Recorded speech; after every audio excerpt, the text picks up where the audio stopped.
अस्सलामुअलैकुम, welcome back to my YouTube channel. So viewers, आज मैंने आपके लिए बहुत ही टेस्टी फ्राइड चिकन विंग्स की रेसिपी जो कि मैं बहुत ही इजी वे में रेडी करूंगी। तो आपने मेरी वीडियो को फुल वॉच करना है ताकि आपको तमाम स्टेप्स के अच्छे से समझ आ जाए। तो चलते हैं अपनी आज की रेसिपी की तरफ। सबसे पहले हम 2 टेबलस्पून सोया सॉस ऐड कर लेंगे और साथ ही में 1 tablespoon chilli sauce, 2 tablespoon white vinegar और साथ ही में मैं इसमें ऐड करूँगी salt to taste, garlic powder, cumin powder, 1 tablespoon में इसमें ब्लैक पेपर पाउडर ऐड करूँगी और साथ ही में चिली फ्लेक्स ऐड करके इनको अच्छी तरह से मिक्सअप कर लेंगे।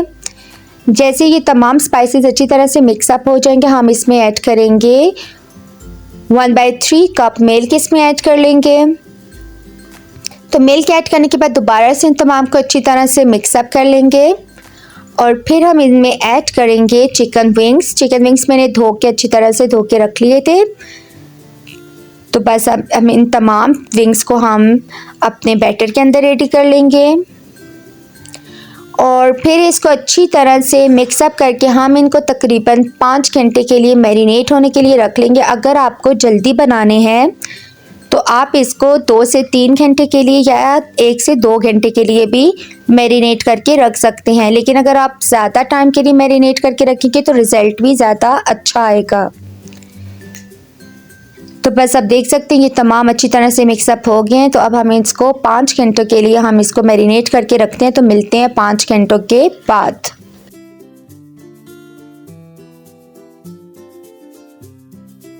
तो अब हम अपने नेक्स्ट स्टेप की तरफ जाते हैं। ड्राई इंग्रेडिएंट रेडी कर लेते हैं। तो उसके लिए मैंने 2 कप मैदा ले लिया है और मैदे के अंदर हम ऐड करेंगे साल्ट टू टेस्ट। साल्ट आपने बिल्कुल थोड़ा सा ऐड करना है, बहुत ज़्यादा ऐड नहीं करना। और साथ ही में 1 टेबलस्पून चिकन पाउडर ऐड करना है जो कि बहुत मस्ट है, इससे टेस्ट बहुत ही डिलीशियस आता है। चिली फ्लेक्स ऐड कर लेंगे हम 1 टेबलस्पून और इन तमाम को हम अच्छी तरह से मिक्सअप कर लेंगे और साथ ही में थोड़ा सा गार्लिक पाउडर ऐड कर लेंगे। गार्लिक पाउडर ऑप्शनल है, आप चाहें तो ऐड कर सकते हैं, चाहे तो स्किप कर लें। तो बस अब आप देख सकते हैं हमारे ड्राई इंग्रेडिएंट भी रेडी हो चुका है। तो चलिए जी, हम देखते हैं कि हमारा चिकन मैरिनेट हुआ कि नहीं। तो आप 5 घंटों के बाद आप देख सकते हैं हमारा चिकन अच्छी तरह से मैरिनेट हो चुका है। तो चलिए जी, अब हम अपने नेक्स्ट स्टेप की तरफ जाते हैं। आप देख सकते हैं कि मैंने एक बाउल में पानी भी ले लिया है। तो अब हम विंग्स को एक विंग हम इसका रेडी करेंगे।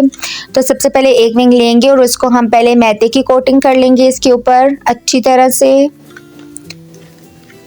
जैसे अच्छी तरह से हम इसके ऊपर मैदे की कोटिंग करेंगे उसके बाद हम इसको, तो जैसे मैदे की अच्छी तरह से कोटिंग होगी हम इसको पानी में डिप कर देंगे और थोड़ी देर के लिए आपने पानी में इसको डिप करना है और फिर दोबारा से इसकी अच्छी तरह से मैदे की कोटिंग करनी है और इसको हल्का हल्का आपने इसके ऊपर प्रेस करना है ताकि अच्छे से क्रम्स रेडी हो जाएं। बिल्कुल इसी तरह से जैसे मैं कर रही हूँ, बिल्कुल हल्के हाथ से आपने इसको प्रेस करते जाना है।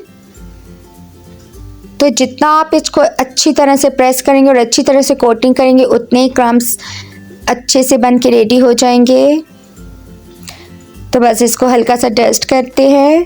तो अब आप देख सकते हैं कि हमारे क्रम्स बहुत ही अच्छी तरह से रेडी हो चुके हैं। तो इसी तरह से हम तमाम विंग्स को हम स्टेप बाय स्टेप इस तरह से रेडी करके रखते जाएंगे। तो जितनी देर में मैं ये विंग्स रेडी करती हूँ, तो जितने भी मेरे चैनल पर न्यू है प्लीज़ जल्दी से मेरे चैनल को सब्सक्राइब कर दें एंड बेल आइकन को प्रेस करना मत भूलिएगा। और अगर मेरी वीडियो आपको अच्छी लगे तो लाइक का बटन ज़रूर प्रेस करें एंड प्लीज़ मेरी वीडियो को ज़्यादा से ज़्यादा शेयर करें, मुझे ज़्यादा से ज़्यादा सपोर्ट करें एंड मुझे अपने प्यारे प्यारे फीडबैक लाजमी दिया करें एंड प्लीज़ मेरी वीडियो को फुल वॉच किया करें। Thank you so much. तो आप देख सकते हैं कि हमारे तमाम विंग्स अच्छी तरह से रेडी होते जा रहे हैं। आपने इसी तरह से हल्के हाथ से आपने प्रेस करना है और फिर हल्का सा डस्ट करना है। तो आप देखेंगे कि आपके क्रम्स बहुत ही अच्छे से रेडी हो जाएंगे। बस इसी तरह से आपने एक्स्ट्रा जो इसका आटा होगा वो आपने इस पर से उतार देना है। तो आप देख सकते हैं माशाल्लाह से कितने खूबसूरत हमारे क्रम्स रेडी हो रहे हैं। तो आप इस रेसिपी को मस्ट ट्राई कीजिएगा। ये अंदर से बहुत ही जूसी होते हैं, बाहर से बहुत ही क्रिस्पी रेडी हुए हैं। तो मेरी फैमिली को तो बहुत ही अच्छे लगे हैं, तो आप भी मस्ट ट्राई करके तो मुझे अपना फीडबैक क्लास में दीजिएगा कि आपकी ये रेसिपी आपसे किस तरह से बनी है। एंड अगर आपको किसी स्टेप की समझ ना आए तो आप कमेंट्स के ज़रिए मुझसे पूछ सकते हैं।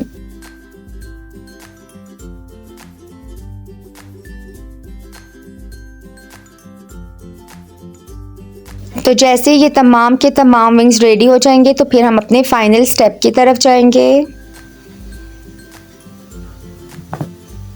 तो आप देख सकते हैं माशाल्लाह से तमाम विंग्स हमारे रेडी हो चुके हैं। तो चलें जी अब अपने फाइनल स्टेप की तरफ जाते हैं। ऑयल को मैंने गर्म होने के लिए रख दिया था, तो अब हम इनको डीप फ्राई करेंगे और फ्राई हम इनको मीडियम फ्लेम पे करेंगे, ना बहुत ज़्यादा हाई फ्लेम हो ना बहुत ज़्यादा लो फ्लेम हो, मीडियम फ्लेम रखेंगे और इन तमाम विंग्स को हम अच्छी तरह से फ्राई कर लेंगे।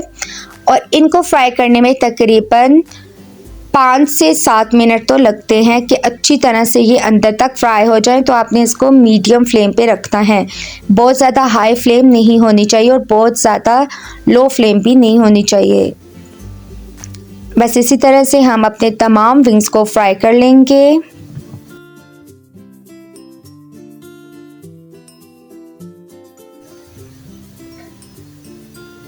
तो बस इसी तरह से आपने साथ में इनको पलटते रहना है ताकि ये जल ना जाए। इसी तरह से आपने पहले 3 मिनट आपने एक साइड से इसको पका देना है और 3 मिनट आपने दूसरी साइड से इसको अच्छे से पका देना है, तो ये अंदर तक अच्छे से पक जाएंगे।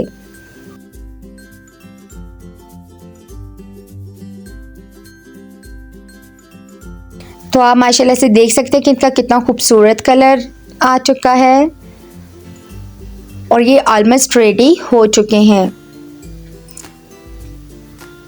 तो बस जैसे इनका लाइट गोल्डन कलर आए तो हम इनको उतार देंगे।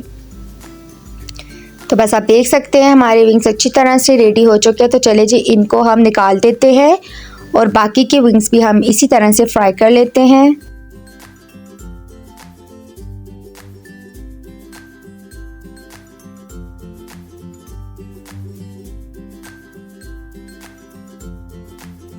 बस इसी तरह से हम अपने तमाम विंग्स को रेडी कर लेंगे। आई होप आपको मेरी रेसिपी की समझ आई है और आप मेरी रेसिपी को मस्ट ट्राई करेंगे और मुझे अपना फीडबैक अच्छा फीडबैक क्लास में दीजिएगा। और अगर किसी स्टेप की समझ ना आए तो आप कमेंट सेक्शन में कमेंट करके पूछ सकते हैं। तो चलें जी जैसे ही हमारी तमाम विंग्स रेडी होंगे मैं इनको डिश आउट करके आपको इनकी फाइनल लुक दिखाती हूँ। तो माशाल्लाह से आप देख सकते हैं कितना खूबसूरत कलर आया है। तो चलें जी अब आप देख सकते हैं माशाल्लाह से ये कितने खूबसूरत बनकर रेडी हुए हैं। तो मैं इनको तोड़ के भी दिखाती हूँ कि ये बाहर से कितने क्रिस्पी और अंदर से कितने जूसी हैं। तो आप भी मेरी रेसिपी को मस्ट ट्राई कीजिएगा, मुझे अपनी दुआ में याद रखिएगा। Thank you so much for watching, take care, अल्लाह हाफिज़।